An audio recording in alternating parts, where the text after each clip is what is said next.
नमस्कार दोस्तों, मैं स्टडी विथ राजन से राजन कुमार। यहाँ पे हम लोग शुरू करेंगे सिविक्स का जो घटना चक्र द्वारा चित्रात्मक प्रस्तुति की गई है जीएस दृष्टि, उसी को हम पढ़ा रहे हैं। ये कोई भी एग्ज़ाम के लिए शॉर्ट रिवीजन करना हो, मतलब आपको एग्ज़ाम आज है तो उसके पहले आपको रिवीजन करना चाहते हैं, 2 दिन पहले बाद एग्ज़ाम है रिवीजन करना चाहते हैं, तो ये बुक बहुत अच्छा है, आप इसको फॉलो कर सकते हैं। चलिए शुरू करते हैं हम। तो यहाँ पे है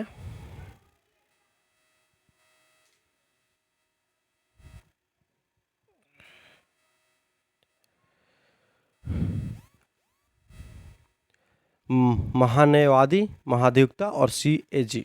इसके बारे में हम लोग इसमें देखेंगे टॉपिक। तो देखिए, महान्यायवादी यानी अटॉर्नी जनरल कौन होते हैं? तो सरकार के सर्वोच्च विधि अधिकारी, मोस्ट BI। अनुच्छेद कौन? 76।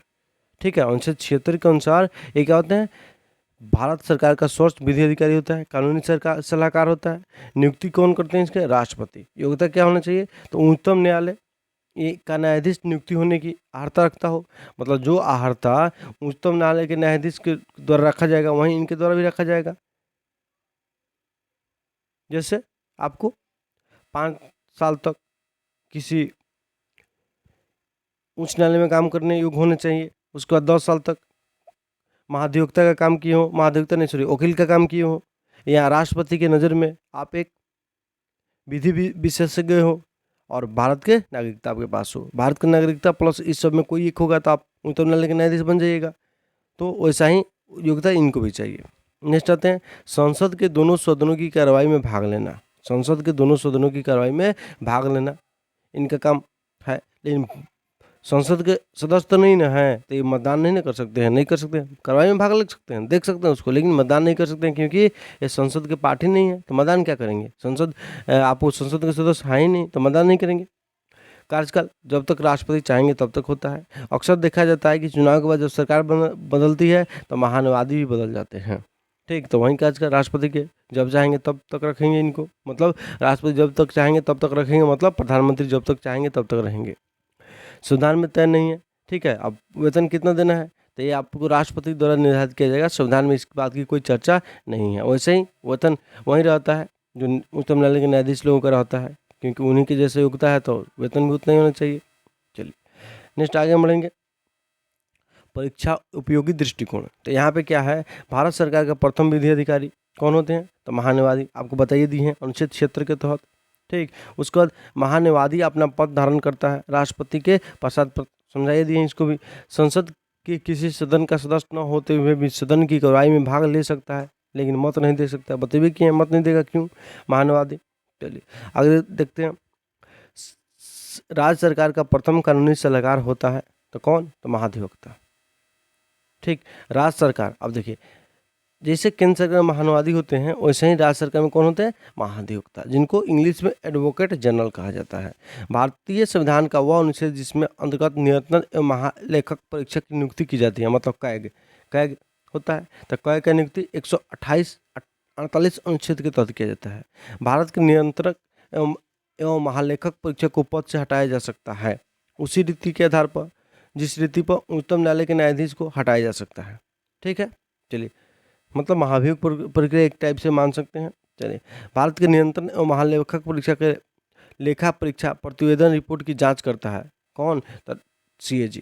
मतलब देखिए कैग के द्वारा, सॉरी CAG नहीं है, कैग के द्वारा CAG के द्वारा जब रिपोर्ट दे दी जाती है राष्ट्रपति आपको राष्ट्रपति को, तो ठीक है कैग के द्वारा जब रिपोर्ट दे दी जाती है तो उस रिपोर्ट की जांच पड़ताल कौन करता है? तो आपको लोक लेखा समिति के द्वारा इसकी जांच की जाती है। ठीक है, अब देखिए महालेखक परीक्षा का काम क्या होता है? जितना भी सरकार खर्च कर रही है उसको देखरेख करना, उसको बताना कि सरकार कहाँ कहाँ खर्च की है, ये सब पैसा कहाँ गया है, अब ये सही है कि नहीं है तो इस देखेगा कौन? लोक लेखा समिति। लोक लेखा समिति, जैसे किसी पर भ्रष्टाचार का आरोप लगता है कि पैसा यहाँ से इतना रुपया निकल गया है खाता से, लेकिन इसका खर्चा नहीं हुआ है, कहाँ गया पैसा, ये आपको आरोप लगा देगी कैग के द्वारा, ये बात बता दी जाएगा।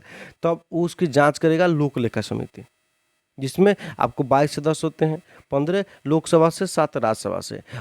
और हमेशा देखा गया है कि इसके जो अध्यक्ष होते हैं आपको विपक्ष दल के नेता होते हैं, कोई याद रखिएगा, ठीक। चलिए नेक्स्ट आता है, केंद्र सरकार के लेखांकन के कार्य से सीएजी को अलग किया गया था। केंद्र सरकार के लेखांकन के कार्य से सीएजी को अलग किया था 1976 में। इसका कोई आपको इम्पोर्टेंट है नहीं उतना। चलिए अब आते हैं हम लोग यहाँ पे विविध। विविध क्या है, तो आपको वित्त आयोग नियुक्ति हुआ है। आपको पता है कि अनुच्छेद 280 के थ्रू वित्त आयोग की नियुक्ति किया जाता है, जिसमें अध्यक्ष सहित 5 सदस्य होते हैं, अध्यक्ष और 4 अंश सदस्य होते हैं। याद रखिएगा। अभी हाल ही में सबसे पहले जो वित्त आयोग गठन किया गया था वो कब किया गया था, 1951 में। कौन उसका अध्यक्ष थे, तो केसी नियोगी। ठीक है। इनका कार्यकाल 5 साल के लिए होता है, 5 साल का होता है। विशेष परिस्थिति में कार्यकाल बढ़ाया जा सकता है। तो प्रथम वित्त आयोग कौन थे, तो केसी नियोगी थे प्रथम वित्त आयोग के अध्यक्ष। उसके बाद आते हैं सीधे हम 15वें वित्त आयोग के अध्यक्ष कौन है, तो एन के सिंह। कौन है, तो एन के सिंह। इनका कार्यकाल 20 से 25। इन्होंने अपना रिपोर्ट जो दिया है 2020 से लेकर 26 तक के लिए दिया है, 25 के लिए नहीं, 26 तक के लिए, याद रखिएगा। ठीक। तो 15वें वित्त आयोग के अध्यक्ष एन के सिंह और 14वें वित्त आयोग के अध्यक्ष वाई वी रेड्डी। दो याद रखिएगा, 14 15 फर्स्ट याद रखिएगा, बीच में आपको उतना झंझट ज़्यादा करने की आवश्यकता नहीं है। नेक्स्ट आते हैं हम लोग महाधिवक्ता। कौन है, तो एडवोकेट जनरल। ये आपको राज्यसभा का राज्य सरकार का प्रथम विधिक सलाहकार होता है। महानुवादी जैसा ही पद भी है, लेकिन ये राज्य में काम करता है, महानुवादी केंद्र में। तो केंद्र में महानुवादी और राज्य में महाधिवक्ता। इनको इंग्लिश में एडवोकेट जनरल कहा जाता है। नियुक्ति कैसे किया जाता है, राज्यपाल के द्वारा। जैसे महानुवादी की नियुक्ति राष्ट्रपति के द्वारा किया जाता है। उसके बाद आगे बढ़ेंगे। योग्यता क्या है इनका, योग्यता है उच्च न्यायालय का न्यायाधीश नियुक्त होने की अर्हता रखना चाहिए इनको। योग्यता क्या है, तो उच्च न्यायालय का न्यायाधीश नियुक्ति होने की अर्हता रखना चाहिए। वेतन क्या दिया जाता है, तो राज्यपाल द्वारा जो निर्धारित कर दिया जाए वहीं वेतन दिया जाता है, सेम है वहीं। आपको महानुवादी की जगह पर महाधिवक्ता रख दीजिए और राष्ट्रपति की जगह पर राज्यपाल कर दीजिए, सब कुछ सेम रहेगा। चलिए कार्यकाल क्या है, तो जब तक राज्यपाल चाहेंगे तब तक है। उसके बाद आपको किस अनुच्छेद से संबंधित है, तो 165 से, अनुच्छेद 165, बात याद रखिएगा। चलिए नेक्स्ट आते हैं नियंत्रक एवं महालेखा परीक्षक कैग के बारे में अभी बताए हैं थोड़ा सा, यहाँ पे आप शॉर्ट में देख लिया जाए हम लोग। तो कैग में देखिए नियुक्ति कौन करता है, राष्ट्रपति जी करते हैं। कौन करते हैं, राष्ट्रपति। और अनुच्छेद कितना में प्रावधान है इनका, कैग का, सीएजी का, अनुच्छेद 148 से 151 के बीच में रहते हैं। रिपोर्ट किनको सौंपते हैं, तो राष्ट्रपति को सौंपते हैं। केंद्र के लेखों की, और राज्यपाल को सौंपते हैं राज्य के लेखों की। मतलब ये राज्य और केंद्र दोनों के आपको वित्तीय जो खर्च होता है उसको देखरेख करते हैं, याद रखिएगा। चलिए अब आते हैं वेतन कितना दिया जाएगा, तो सर्वोच्च न्यायालय के न्यायाधीश के समान। कार्यकाल कितना दिन होगा, तो 6 वर्ष या 6 वर्ष या 65 वर्ष, जो भी पहले हो जाए उतना रहेगा। कार्य क्या है, तो केंद्र सरकार के लिए केवल लेखा परीक्षा करना, और राज्य सरकार के लिए आपको लेखा एवं लेखा परीक्षण दोनों करना, याद रखिएगा। राज्य सरकार और केंद्र सरकार के लेखा परीक्षक दोनों काम करते हैं।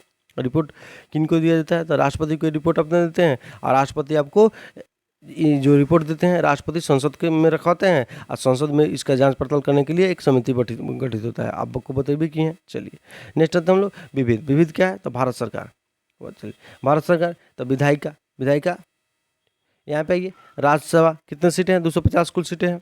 लोकसभा में आपको 550 सीट हो गए, पहले क्या थे 552 सीट था। लेकिन अब 2 आंग्ल भारतीय समुदाय के लिए सीट को खत्म कर दिया गया। अब आंग्ल भारतीय समुदाय के लिए लोकसभा में सीटों की नियुक्ति नहीं होगी, इसीलिए अब क्या हो गया 550। नेक्स्ट आते हैं कार्यकाल। तो कार्यकाल कार्यकाल कौन है, कार्यपालिका। तो कार्यपालिका में कौन होता है, तो विधायिका में ही हो गए। विधायिका में कौन होता है, तो विधायिका में होता है राज्यसभा लोकसभा प्लस राष्ट्रपति। राज्यसभा लोकसभा प्लस राष्ट्रपति। कार्यपालिका में कौन कौन होते हैं, राष्ट्रपति, उपराष्ट्रपति, प्रधानमंत्री। मतलब प्रधानमंत्री जब आप मंत्रिपरिषद डाल दीजिए। न्यायपालिका में कौन कौन होते हैं, तो उच्चतम न्यायालय, उच्च न्यायालय, जिला न्यायालय। मतलब सरकार जो है, सरकार के अंग को 3 पार्ट में बांट सकते हैं, कार्यपालिका, विधायिका और न्यायपालिका। जो आपको चर्चा कर दिया गया, न्यायपालिका कौन है, कार्यपालिका कौन है, विधायिका कौन है। अब आते हैं हम लोग पंचायती राज से संबंधित समितियाँ बनी है, बहुत सारी समितियाँ, उसको हम लोग देखते हैं। तो सबसे पहले जो समिति बनी थी वो बनी थी बलवंत राव मेहता समिति 1957 को। अशोक मेहता समिति 1977 को। उसका JBK राव समिति, ML सिद्धवी समिति और PK थुंगन समिति, याद रखिएगा ये सब बात। विधान परिषद वाले राज्य जो हैं उनका नाम याद रखना होगा आपको। तो उसमें सबसे पहले हम आते हैं, क्या है, तो आंध्र प्रदेश, उत्तर प्रदेश, कर्नाटक, तेलंगाना, बिहार और महाराष्ट्र, याद रखिएगा। अब यहाँ पे आते हैं, ऐसे याद रखिएगा, बिहार और उत्तर प्रदेश पड़ोसी है, याद हो गया। कर्नाटक महाराष्ट्र पड़ोसी है, याद हो गया, 4 हो गया। और आंध्र प्रदेश और तेलंगाना पड़ोसी है, 6 हो गया। ऐसे करके याद रखिएगा। जम्मू कश्मीर में अब विधान परिषद हट गया है। उपराष्ट्रपति के बारे में आइए, तो उपराष्ट्रपति क्या है, तो उपराष्ट्रपति योग्यता क्या है, वेतन क्या है, निर्वाचन कैसे होता है, पदावधि कैसे होता है। तो सबसे पहले हम देखेंगे इनका योग्यता। योग्यता क्या होना चाहिए, तो भारत के नागरिक होना चाहिए, 35 वर्ष की आयु पूरा कर चुके होने चाहिए। उसके बाद राज्यसभा सदस्य निर्वाचित होने के योग्य होना चाहिए। अब देखिए यहाँ पे आपको उपराष्ट्रपति हैं तो आपको राज्यसभा, जब राष्ट्रपति रहता तो लोकसभा, याद रखिएगा। बाकी सब सेम रहता है दोनों में, राष्ट्रपति उपराष्ट्रपति दोनों में। वेतन कितना दिया जाता है, तो वेतन अब क्या है, 4 लाख रुपया है।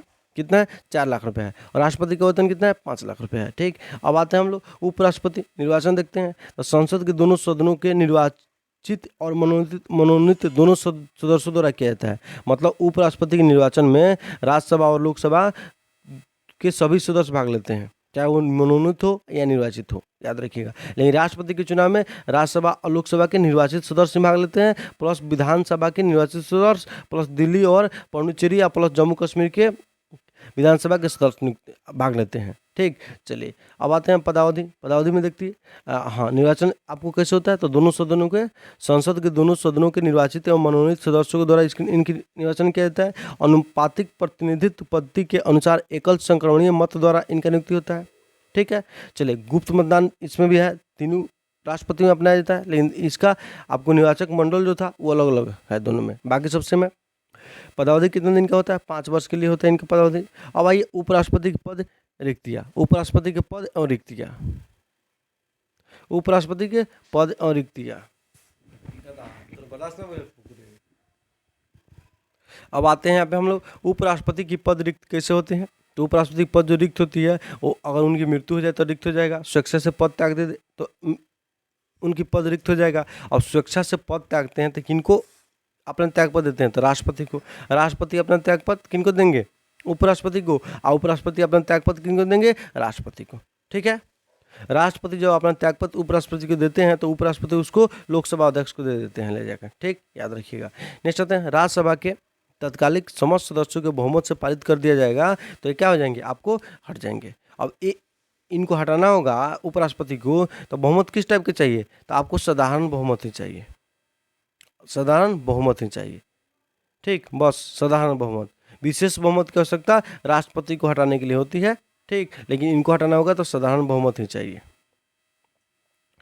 नेक्स्ट आते हैं हम लोग। अब कुछ राष्ट्रपति के बारे में लिखा हुआ है, कौन कब राष्ट्रपति रहे हैं तो उनके बारे में जानते हैं। तो आप लोग राष्ट्रपति का कार्यकाल और राष्ट्रपति का नाम याद रखिएगा, कभी कभी एग्जाम में पूछे जाते हैं। तो सबसे पहले राष्ट्रपति कौन बने, तो सर्वपल्ली राधाकृष्णन जो 10 साल तक राष्ट्रपति रहे। उसके बाद जाकिर हुसैन बने, उसके बाद आपको बीबी गिरी बने, गोपाल स्वरूप पाठक बने, बीडी जत्ती बने, उसके बाद एम हिदायतुल्ला बने। ठीक, उसके बाद आपको आर वेंकटरमन बने, तब शंकर दयाल शर्मा, के आर नारायण, कृष्णकांत, भैरव सिंह शेखावत, मोहम्मद हामिद अंसारी 10 साल के लिए ये भी बने हैं। तो आपको सर्वपल्ली राधाकृष्णन और हामिद अंसारी 2 व्यक्ति हैं जो उपराष्ट्रपति के पद को 10 साल के लिए सुशोभित किए हैं। ठीक, और अभी वर्तमान में उपराष्ट्रपति कौन है, तो वेंकैया नायडू हैं, याद रखिएगा। आगे हम बढ़ेंगे। महत्वपूर्ण तथ्य क्या है यहाँ से, तो उपराष्ट्रपति को शपथ दिलाता कौन है, तो राष्ट्रपति जी दिलाते हैं। यहाँ राष्ट्रपति द्वारा कोई नियुक्त व्यक्ति दिलाएगा। भारत में उपराष्ट्रपति का पद बनाया गया है अमेरिका के उपराष्ट्रपति के तर्ज पर। मतलब उपराष्ट्रपति का पद कहाँ से लिया गया है, तो अमेरिका के राष्ट्रपति के पद से लिया गया है। आधिकारिक क्रम से उपराष्ट्रपति का पद आता है राष्ट्रपति के बाद, मतलब दूसरे नंबर पर आता है। भारत का एक उपराष्ट्रपति होगा, यह प्रावधान किस अनुच्छेद में है, अनुच्छेद 63 में है। ठीक है, अनुच्छेद 64 क्या कहता है, तो 64 कहता है कि उपराष्ट्रपति राज्यसभा के पदेन सदस्य होंगे। अनुच्छेद 65 क्या कहता है, तो अनुच्छेद 65 कहता है कि उपराष्ट्रपति राष्ट्रपति के उपस्थिति में कार्य करेंगे। चलिए नेक्स्ट आते हैं। भारत के उपराष्ट्रपति को वेतन दिया जाता है कितना, तो राज्यसभा के सभापति के बराबर दिया जाता है। ठीक है, तो भारत के उपराष्ट्रपति को वेतन दिया जाता है राज्यसभा के उपसभापति के पद हेतु, न कि उपराष्ट्रपति के लिए इनको वेतन दिया जाता है। वेतन क्यों दिया जाता है, क्योंकि राज्यसभा के सभापति के पद पर हैं, इसीलिए वेतन दिया जाता है। तो वेतन किन के बराबर होगा, तो लोकसभा के अध्यक्ष के बराबर हो जाता है, क्योंकि दोनों पद इक्वलिटी है। राज्यसभा का पदेन सभापति होता है भारत का उपराष्ट्रपति अनुच्छेद 64 के थ्रू। राष्ट्रपति की पद रिक्ति के दौरान उसके कृत्यों के निर्वहन का अधिकार दिया गया है उपराष्ट्रपति को। ठीक है। और उपराष्ट्रपति भी नहीं रहे तो सर्वोच्च न्यायालय के मुख्य न्यायाधीश को। चलिए आगे हम बढ़ेंगे। नेक्स्ट आते हैं केंद्रीय मंत्रिपरिषद। तो संरचना क्या है, तो मंत्रिपरिषद को देखिए, सबसे पहले प्रधानमंत्री होते हैं, तब आपको कैबिनेट मंत्री होते हैं, तो उसके बाद ये अन्य मंत्री होते हैं, उप मंत्री, राज्य मंत्री और स्वतंत्र प्रभार राज्य मंत्री। चलिए अब आते हैं हम लोग केंद्रीय मंत्रिपरिषद के बारे में कुछ जानते हैं। तो केंद्रीय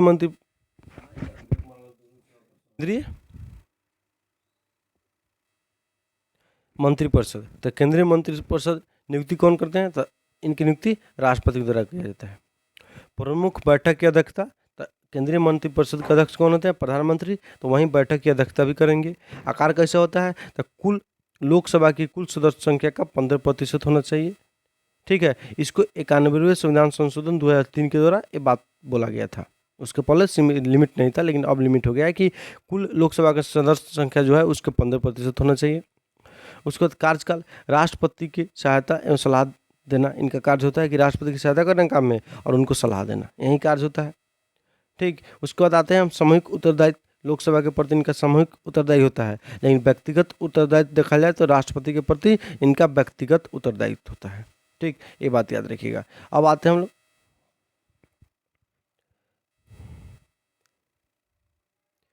केंद्र में मंत्रालयों की संख्या कह रहा है, तो 15 अगस्त 1947 को 18 थी, वर्तमान में 51 है। इसकी आवश्यकता कोई आपको है नहीं। चलिए महत्वपूर्ण तो देखते हैं। तो प्रधानमंत्री तथा अन्य मंत्रियों को शपथ दिलाता है कौन, तो राष्ट्रपति दिलाते हैं। ठीक, केंद्रीय मंत्रिमंडल की बैठक की अध्यक्षता कौन करता है, प्रधानमंत्री। प्रमुख यही होंगे, तो बैठक की अध्यक्षता वहीं करेंगे। कोई भी मंत्री संसद का सदस्य बने बिना मंत्री रह सकता है 6 महीना। 6 महीने के अंदर में उनको संसद का सदस्य बनना अनिवार्य है। संविधान में मंत्रिमंडल शब्द का प्रयोग किया गया था। संविधान में मंत्रिमंडल शब्द का प्रयोग किया गया है, तो मंत्रिमंडल शब्द का प्रयोग एक संविधान में मात्र एक ही जगह किया गया है, वो भी अनुच्छेद 352 में। वो भी जोड़ा गया था आपको 44वें संविधान संशोधन 1978 के द्वारा। उसके पहले संविधान में मंत्रिमंडल शब्द का प्रयोग था ही नहीं, लेकिन इसको बाद में जोड़ के इसका प्रयोग किया गया मंत्रिमंडल का। बस इसको याद रखिएगा। आगे हम आते हैं, अब कुछ महत्वपूर्ण अनुच्छेद है वहाँ देखते हैं।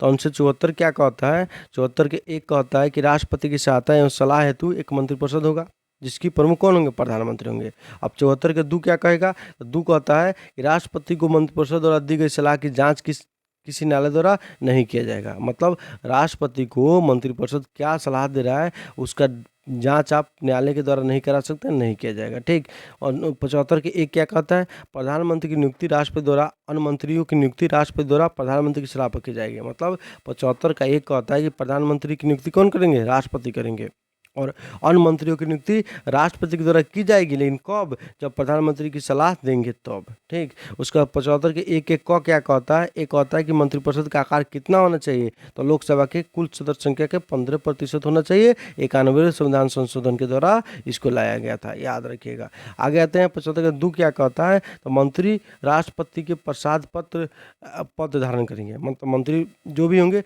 राष्ट्रपति के प्रसाद पद धारण करेंगे। मतलब व्यक्तिगत आपको जो उत्तरदायी होता है किनके प्रति होता है, तो राष्ट्रपति के प्रति होता है, मंत्री लोगों का। ठीक, 75 का 3 क्या कहता है, मंत्रिपरिषद सामूहिक रूप से लोकसभा के प्रति क्या होती है, उत्तरदायी होती है, याद रखिएगा।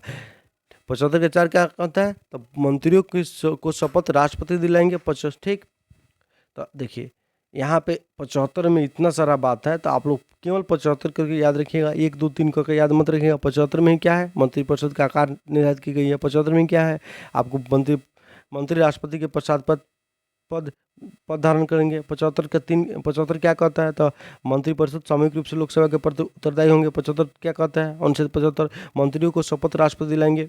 फिर समझे, ये सब बात बोलता है। उसके बाद आते हैं हम लोग अनुच्छेद 78। तो अनुच्छेद 78 क्या कहता है कि राष्ट्रपति को जानकारी देने आदि के संबंध में प्रधानमंत्री के कर्तव्य का उल्लेख किया गया है। किसमें, 78। मतलब राष्ट्रपति जी जब चाहें तो प्रधानमंत्री से क्या कर सकते हैं, आपको जानकारी मांग सकते हैं। 21 अनुच्छेद में है, तो अनुच्छेद 78 में है। आगे आते हैं हम लोग परीक्षा उपयोगी दृष्टिकोण। तो यहाँ पे आइए, प्रधानमंत्री अपना पद त्याग सौंपते हैं। किनको प्रधानमंत्री अपना पद त्याग सौंपते हैं, तो राष्ट्रपति को।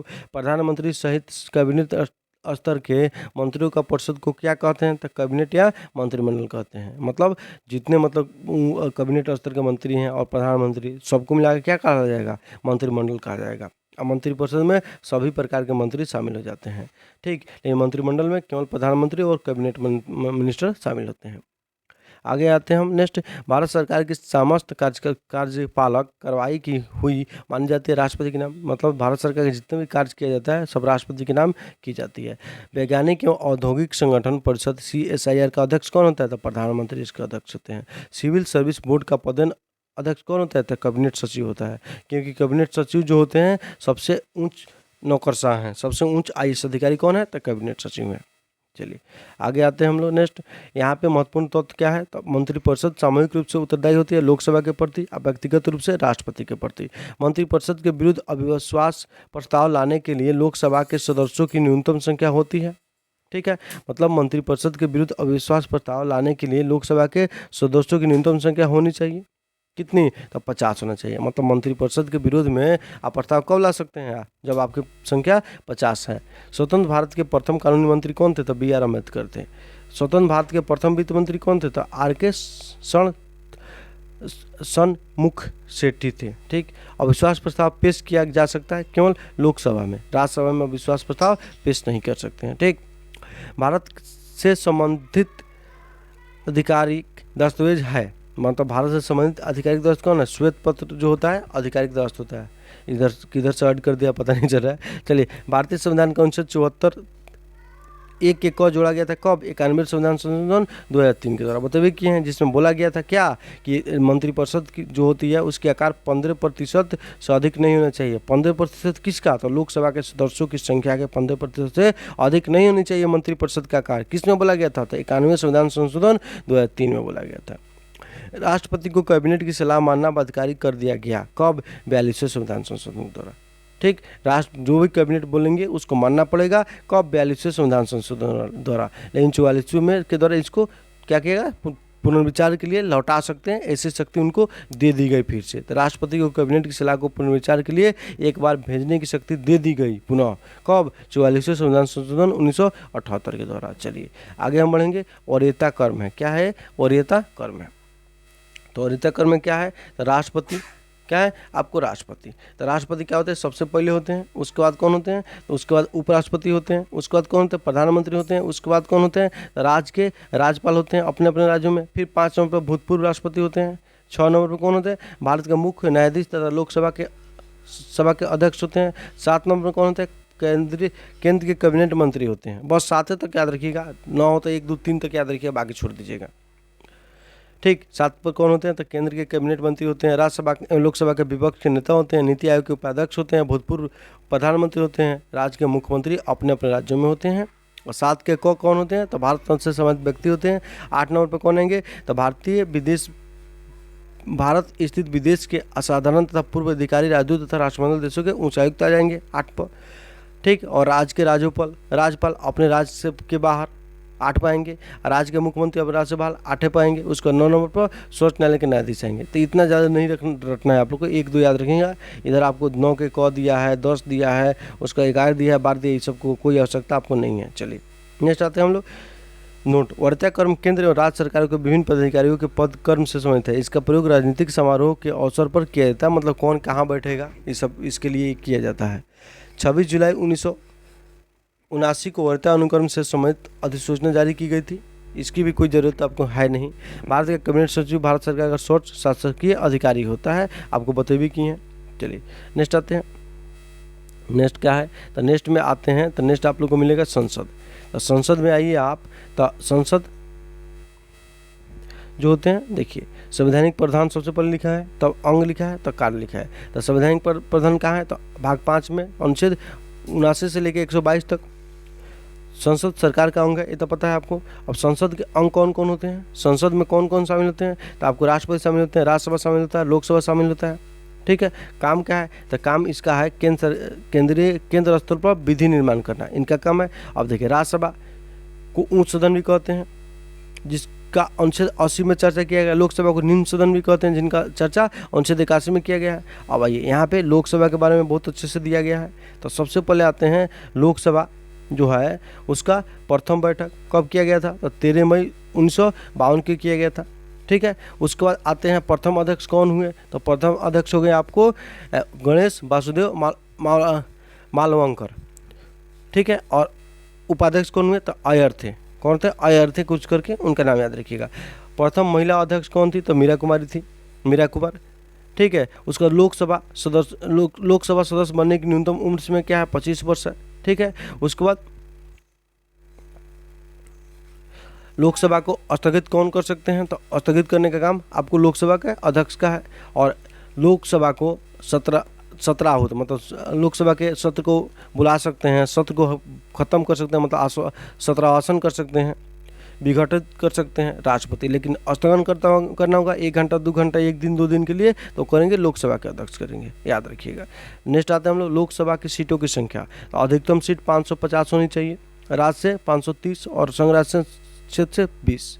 वर्तमान में 543 है, जिसमें आपको 543 ही है, 2 हट गया है, याद रखिएगा। 545 पहले था, तो लेकिन अब आंग्ल भारतीय को चुनाव नहीं होगा, याद रखिएगा। तो कितने हैं? 543 ही हैं। राज्यों से कितने चुनाएंगे? तो 524। और केंद्र संघ राज्य क्षेत्र से कितने चुने जाएंगे? तो 19 चुने जाएंगे। पहले क्या था? 530 राज्य से चुने जाते थे, लेकिन अब नहीं चुने जाते हैं, अब 24, क्योंकि जम्मू कश्मीर राज्य नहीं रहा। आगे हम आते हैं। नोट, यदि राष्ट्रपति की राय में लोकसभा में आंग्ल भारतीय समुदाय का प्रतिनिधित्व पर्याप्त नहीं हो, तो वह लोकसभा में उस समुदाय से 2 सदस्यों को मनोनीत कर सकता था। इस प्रावधान को 104वें संविधान संशोधन अधिनियम 2019 द्वारा 25 फरवरी 2020 को समाप्त कर दिया गया। मतलब अब अनुच्छेद 331 क्या है? गायब हो गया। 331 क्या हो गया? गायब हो गया, याद रखिएगा। चलिए अब आते हैं हम लोकसभा सदस्यों की संख्या। राज्य दिया है यहाँ पे देखिए, राज्य दिया है, किस राज्य में कितने हैं। तो सबसे पहले हम देखते हैं। तो सबसे पहले देखिए उत्तर प्रदेश में कितने? 80 हैं। उसके बाद आप आइए, उत्तर प्रदेश में आपको 80 हो गए। उसके बाद महाराष्ट्र में सबसे अधिक कितने? 48 है। उसके बाद देखिए आपको महाराष्ट्र में 48 हो गए। तब आते हैं हम लोग, आपको पश्चिम बंगाल में 42 हो गए। उसके बाद आइए आप तमिलनाडु में कितने? 39 है। उसके बाद आप आ जाइए बिहार में कितने हैं? तो 40 हैं। ये प्रमुख स्टेट हैं जहाँ पे लोकसभा के सदस्यों की संख्या दी गई है, आप लोग अपने याद रखिएगा। अब यहाँ पे देखिए जम्मू कश्मीर में कितने हैं? तो 5 है। और लद्दाख में कितने? 1 है, ये याद रखिएगा। जम्मू कश्मीर में 5 और लद्दाख में 1, दोनों को मिलाकर 6 हुआ था। चलिए अब आते हैं हम नेक्स्ट,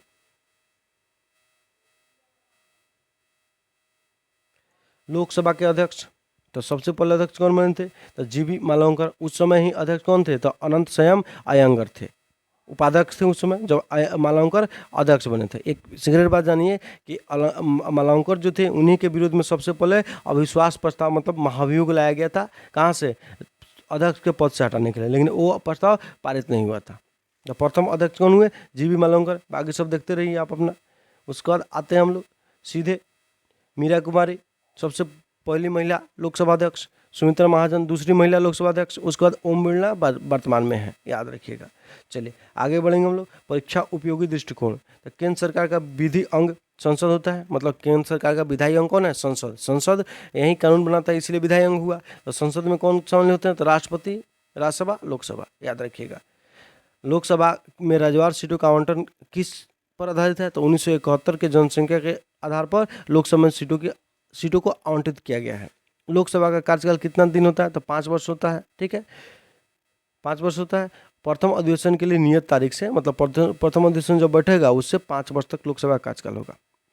उसके बाद आपातकाल में संसद की अवधि बढ़ाई जा सकती है 1 वर्ष, एक बार में 1 वर्ष तक, ठीक है। लेकिन जब आपातकाल खत्म हो जाएगा तो अधिकतम 6 माह तक ही आपको संसद की सत्र बढ़ाई जा सकती है। आपातकाल है तो 1 वर्ष बढ़ा लीजिए, लेकिन खत्म हो गया तो अधिकतम 6 महीने तक ही। लोकसभा के एक सत्र की अंतिम बैठक और आगामी सत्र की प्रथम बैठक के बीच अंतर नहीं होना चाहिए, 6 माह से अधिक नहीं होना चाहिए। लेकिन अतः वर्ष में कम से कम 2 बार मीटिंग होना ही चाहिए, लेकिन होते कितने? 3 है, याद रखिएगा। उसके बाद आगे आते हैं, लोकसभा या राज्यसभा का कोरम कितने होने चाहिए? तो कुल सदस्य संख्या का 1/10 भाग होता है। लोकसभा अध्यक्ष अपने निर्णायक मत का प्रयोग करते हैं केवल कब? जब मत टाई हो जाता है। तो सदस्य के रूप में मत तो देवे करेंगे, लेकिन निर्णायक मत कब देंगे? जब टाई हो जाएगा तब, नहीं तो ऐसे सदस्य के रूप में अपना मत दे सकते हैं, ठीक। चलिए, आम चुनाव के बाद नवनिर्वाचन सदस्यों को शपथ दिलाता कौन है? तो प्रोटेम स्पीकर, जिनकी नियुक्ति राष्ट्रपति के द्वारा किया जाता है। प्रथम प्रोटेम स्पीकर की नियुक्ति करता है, मतलब प्रोटेम स्पीकर की नियुक्ति कौन करता है? तो लोकसभा के संदर्भ में राष्ट्रपति और विधानसभा के संदर्भ में राज्यपाल। आगे हम बढ़ते हैं। आगे आते हैं तो लोकसभा अध्यक्ष अपना त्यागपत्र सौंपता है किसे, तो लोकसभा अध्यक्ष अपना त्यागपत्र सौंपते हैं लोकसभा के उपाध्यक्ष को। लोकसभा का अध्यक्ष को हटाया जा सकता है लोकसभा के सभी सदस्यों के बहुमत से पारित संकल्प द्वारा। लोकसभा का प्रथम चुनाव हुआ था, तो लोकसभा का प्रथम चुनाव हुआ था 489 सीटों के लिए। ठीक है, वर्तमान में कितनी सीट है, तो 550 हैं। 552 थे लेकिन अब कम कर दिया गया, 2 आंग्ल भारतीयों के लिए हटा दिया गया है। कब, तो 104 संविधान संशोधन के द्वारा, याद रखिएगा। चलिए नेक्स्ट आते हैं, वर्तमान में लोकसभा के अध्यक्ष कौन है, तो ओम बिरला है। लोकसभा को कार्यकाल पूरा होने से पहले भंग किया जा सकता है राष्ट्रपति द्वारा मंत्रिपरिषद की सलाह पर। वर्तमान में लोकसभा निर्वाचन क्षेत्र के लिए चुनाव व्यय की अधिकतम सीमा निर्धारित की गई है, तो बड़े राज्यों के लिए 77 लाख और छोटे राज्यों के लिए 59.4 लाख। प्रथम लोकसभा अध्यक्ष जिनके विरुद्ध लोकसभा में अविश्वास प्रस्ताव लाया गया था, तो गणेश वासुदेव मालवंकर थे वो। चलिए नेक्स्ट आते हैं, लोकसभा सचिवालय प्रत्यक्ष रूप से कार्य करता है लोकसभा अध्यक्ष के अंतर्गत। नेक्स्ट आते हैं, अब देखिए ये हो गया लोकसभा, अब आए आपको राष्ट्रपति, तो इसको नेक्स्ट वीडियो में देखेंगे। चलिए ओके, नमस्कार।